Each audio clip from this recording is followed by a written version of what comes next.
అందరికీ నమస్కారం. మంత్రి సంధ్యారాణి గారి పిఏ సతీష్ వ్యవహారంలో బాధితురాలిని అరెస్ట్ చేయడం జరిగింది. నిజంగా ఎంత దుర్మార్గకరమైన చర్యో అర్థమవుతూ ఉంది. ఎక్కడైనా ఏ రాష్ట్రంలో అయినా ఏ దేశంలో అయినా నిందితుడిని అరెస్ట్ చేస్తారు, బాధితులని కాపాడుతారు.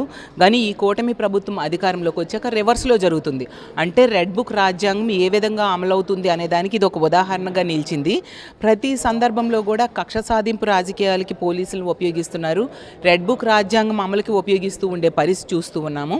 ఈ రాష్ట్రంలో ఒక మహిళ ఆమె ఇంత దారుణంగా వేధింపులకు గురైతే ఆమెకి రక్షించాల్సిన పోలీసులు ఈరోజు ఆమె మీద కేసు పెట్టి రిమాండ్ ఖైదీగా జైల్లో పెట్టారంటే ఎంత దారుణం. అంటే రానున్న రోజుల్లో ఈ కూటమి ప్రభుత్వంలో మహిళలకు ఏదైనా అన్యాయం జరిగితే బయటకు వచ్చి ధైర్యంగా చెప్పుకునే పరిస్థితి లేదు అనేది స్పష్టంగా అర్థమవుతుంది.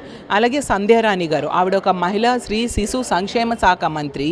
ఈరోజు ఆవిడ ఈ మహిళకు బాధితురాలకు అండగా నిలబడాల్సింది పోయి పిఏకి సపోర్ట్గా మాట్లాడుతూ ఉండే పరిస్థితి. అంతేకాకుండా ఆవిడ మొదట్లో ఏం మాట్లాడారో అదే విధంగా ఈరోజు పోలీసులు మాట్లాడి ఆమె స్క్రీన్ ప్లే డైరెక్షన్ ప్రకారం వెళ్తూ ఈరోజు ఈ బాధితురాలిని అరెస్ట్ చేశారు. మరి వీళ్ళు చేసిన విచారణ ఏముంది? ఇక్కడ వీళ్ళు చేసిన ఎంక్వైరీ ఏముంది? అంటే మంత్రి ఏం చెప్తే అదే చేశారు. అంటే అధికార దుర్వినియోగానికి పరాకాష్ఠగా ఈరోజు ఈ కూటమి ప్రభుత్వంలో మంత్రులు కానీ తెలుగుదేశం పార్టీ కార్యకర్తలు కానీ వ్యవహరిస్తూ ఉండే పరిస్థితి మనం చూస్తూ ఉన్నాం. ఈ రాష్ట్రంలో ఎన్నో సంఘటనలు తెలుగుదేశం పార్టీ వాళ్ళే నిందితులుగా ఉన్నారు.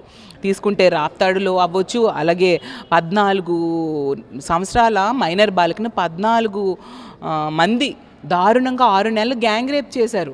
అసలు వాళ్ళ మీద కనీసం ఎన్నో రోజుల వరకు యాక్షన్ కూడా తీసుకొని పరిస్థితి చూసాము.